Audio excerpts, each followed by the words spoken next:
내일은 하나의 약혼식입니다. 하나가 한 남자와 레스토랑에 들어섭니다. 식당에 먼저 도착한 하나의 약혼자가 남자에게 인사합니다. 아버님 오셨어요? 아버님이라 하기에 너무 젊어 보이는 이 남자, 하나의 아버지 준호입니다.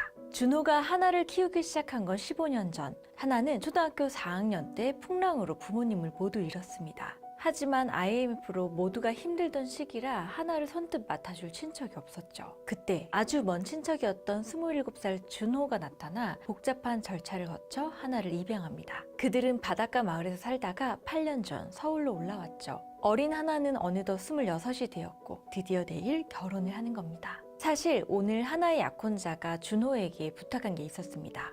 결혼식 때 신부가 4가지 물건을 지니면 행복하다는 속설이 있어 오래된 물건 하나를 아버지께 달라고 했죠. 준호는 가지고 온 물건을 꺼냅니다. 필름이 들어가는 아주 오래된 카메라. 그걸 본 하나는 소스라치게 놀랍니다.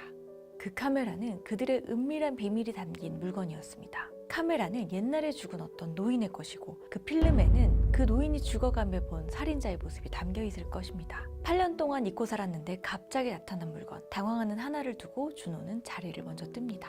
결혼 전야의 식사를 마치고 집으로 돌아온 하나. 그런데 돌아온 하나를 준호가 뒤에서 다정하게 껴안고 입을 맞춥니다. 실은 두 사람은 아빠와 딸 관계이자 오래도록 사랑하는 사이였던 거죠.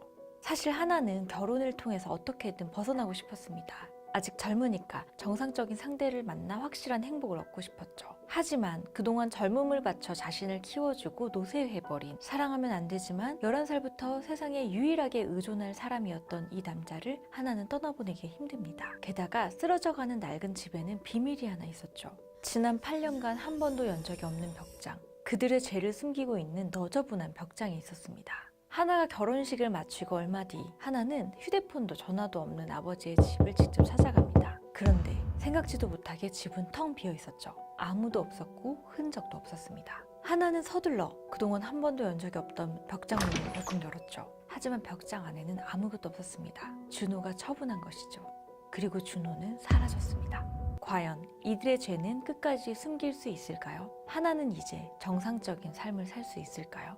이 소설은 입양이긴 하지만 아버지와 딸의 관계라는 충격적인 소재로 전개됩니다. 11살 때부터 의존할 데 없이 성인 남자의 손에 자란 기형적인 아이의 운명을 담고 있죠. 이 소설은 시간을 거꾸로 돌려가며 각기 다른 인물의 입장에서 이야기하고 있는데요. 인물들의 행동이 어쩔 수 없고 측은하게 느껴지다가도 가책 없이 섭리를 거스르는 그들의 모습에 환멸이 느껴지기도 합니다. 손에서 책을 뗄 수 없는 숨막히는 전개, 지금 비밀신간에서 만나보세요.